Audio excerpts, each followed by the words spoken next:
Ross, we're just 3 seasons away now from the next reset in Formula One. How will the engines look in 2021? I think for 2021 we've got an opportunity to start again with the engines, learn what we know from what we have now, learn what we know from the past, and redefine the sort of engine we want for the future. And all the teams sat down with the FIA and ourselves and defined what those objectives should be. And when we released the solutions we wanted to apply for those objectives, we had a bit of pushback, it's fair to say. And we're now talking to the manufacturers to see if we can still achieve those objectives with alternative solutions. We're very open if there are better solutions. But there's some very simple things. The engines have to be more economic, they have to be cheaper, they have to make more noise, they have to be an engine that an independent supplier could manufacture. We're not saying that we will get an independent supplier, but there has to be the technical specification that enables an independent supplier to join. And I think that's a really important barometer, because if we achieve that, it means I think we've put the engine in the right place, technically and economically. An engine today, Williams needed a new engine for the last 2 races. An engine just by itself is £1 million. And so to buy that engine, Williams would have had to spend £1 million just to buy it. And that's not the development, the design, all the other stuff that goes on. And that's far too expensive. And we need to drive down that cost, achieve all the other objectives, but drive down that cost and make it more economic. We know the fans hate the noise of the engine. Every time you talk to any enthusiast about Formula One, the noise is mentioned. And if we ignore that, we're ignoring the fans. We're saying to the fans we don't care. So the noise of the engine is an important part.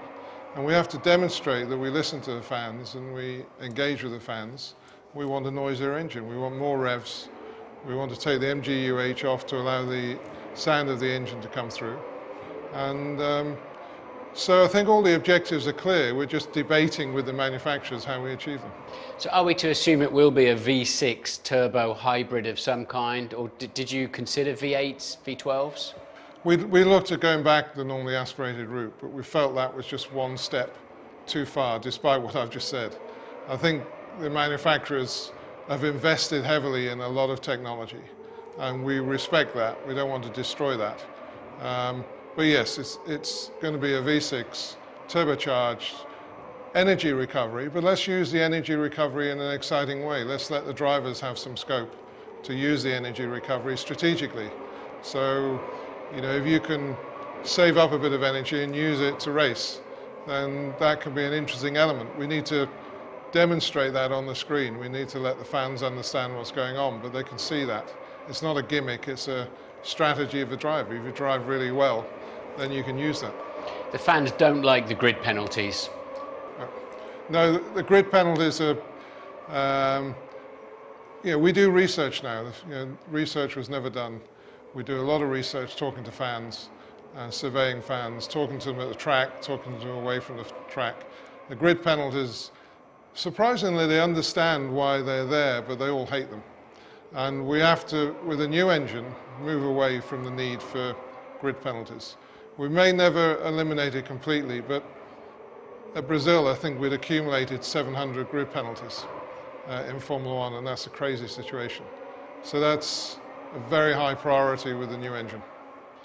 How will the cars look to go with these new engines?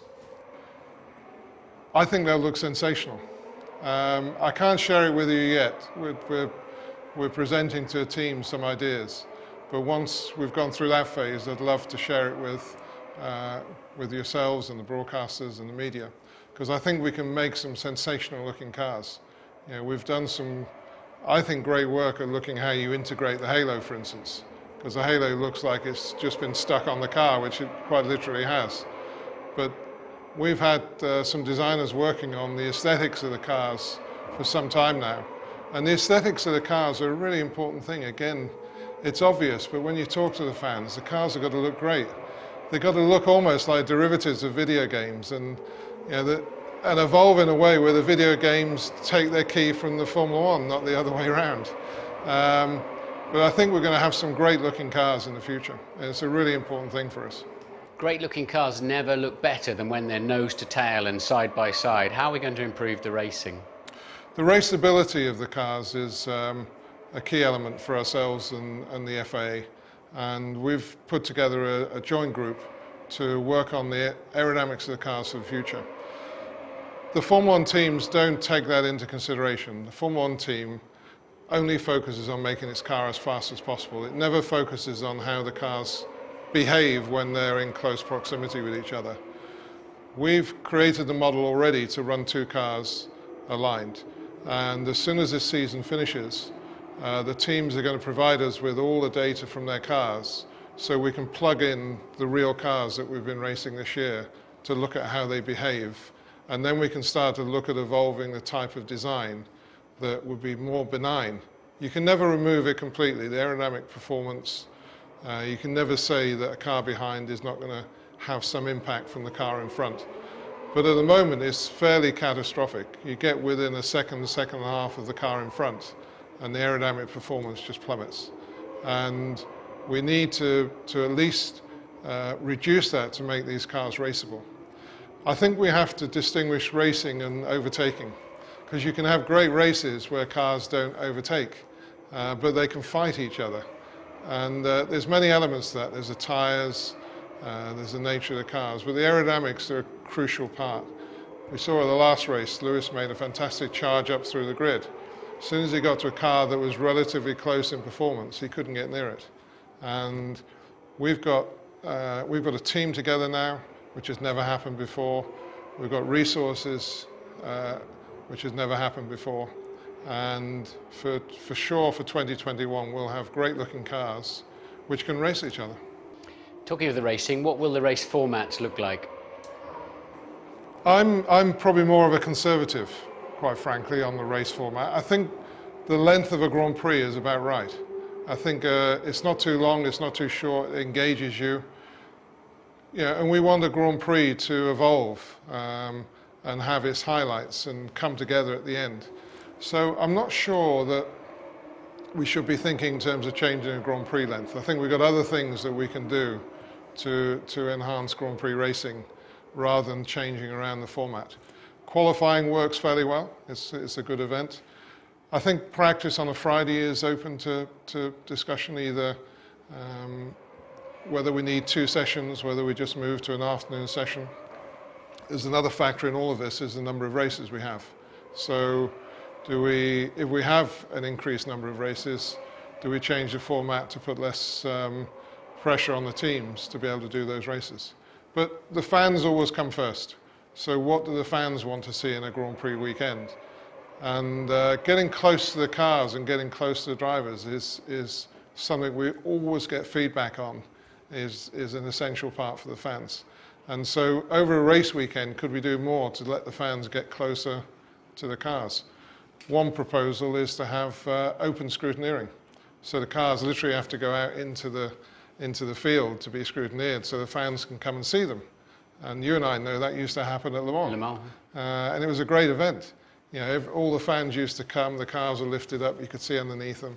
So we're exploring things of that nature, but I'm fairly conservative about the format of the racing, and we haven't got any major plans on that at the moment. I believe when you were at Mercedes-Benz 3 or so years ago, there was a cap of 650 people in the team. Now it's knocking on the door of 1,000 people. That seems unsustainable to me. It's astonishing to me in the period I was out of Formula 1 how it expanded. And it's not just on the car side, it's on the engine side as well. So you know, the Mercedes engine group does many things as well as just Formula 1. But it's a group approaching 600 people just on the engine side as well. So you could probably say that 1,500 people are now involved with the Mercedes Formula 1 program. And it's a measure of the success of Formula 1 that they can justify that investment. Because Formula 1 is such a sensational sport, sensational brand, and they wouldn't be spending that money unless they could justify it. But when the day comes when they're not winning, what happens then? And I think we have to look at that situation. And it's difficult for others to follow on behind when you've got that level of commitment from someone as serious and as professional as Mercedes. So we've got to look at cost control for the future and looking at ways we can contain the amount of resource, financial and people that can be devoted to Formula One. Because we want meritocracy, we want the best team to win, but we don't want it to be 2 or 3 seconds between the field. And I don't care when people say, oh, it's always been like that in Formula One. That's not an excuse. You know, just because it's always been like that, why can't there be a better way? And I don't accept that we can't find a better way. And I think cost control and cost containment and looking at how we really focus on teams winning because they're the best at what they do rather than having the biggest budgets. And I still think actually Mercedes will win and do well because I know how good a team they are. But if we contain it, we make it more sustainable.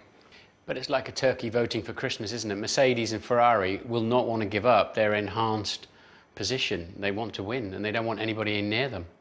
I'm poacher term gamekeeper. I mean, I was in that seat, and I fought tooth and nail to retain the advantages I had. The engine we have now, I remember fighting to have that engine because I knew we had a fantastic engine division. I knew it would give me an advantage. And so you have to recognize the ambitions and objectives of the teams. And you have to understand them. And you have to accept that's what they're going to say and that's what they're going to do. But they need to recognize that we've got the sport at heart. And you know, we're a business. Liberty Media is a business. We're not in it for charitable purposes, but we're in it for the long term. We're not flipping the business in 5 years' time. We're building for the long term. And we want Formula One to be a great success. We want the fans to be at the core of it. We want the teams to be sustainable. We want the businesses to be viable for everyone. And the Mercedes and Ferrari have to recognize our objectives and ambitions because I think they're the same. Because fans will turn off when a team becomes dominant.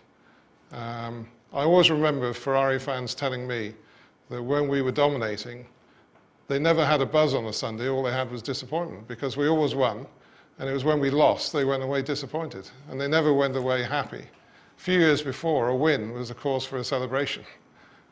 Wins became normal, and losses became a big disappointment. And that, you know, that's not good for the sport. It's not good for anyone.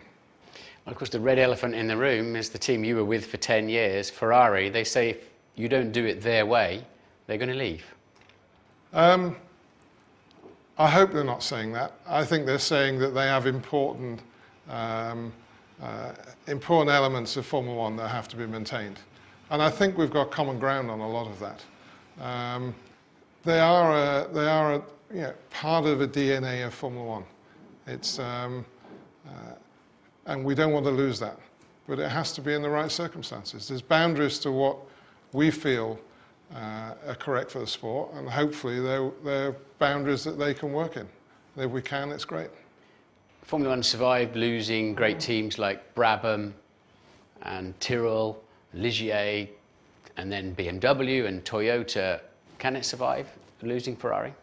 Formula One will always survive, whatever the teams are in it. And you know, we all see it. We see world champions who leave the sport, and it's sometimes, you know, tragedies. We've had tragedies in Formula One, and you know, we're all desperate about where the sport will go, and it recovers and it carries on.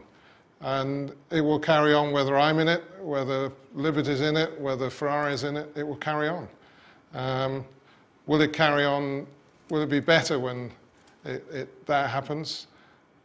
I don't think so. I think it would be better if we can find solutions with Ferrari, but it has to be in the right, around the right parameters. We can't have a situation where we do anything that a team wants, any team, be it Ferrari, Mercedes, Renault. We can't run the sport just based on what a team wants.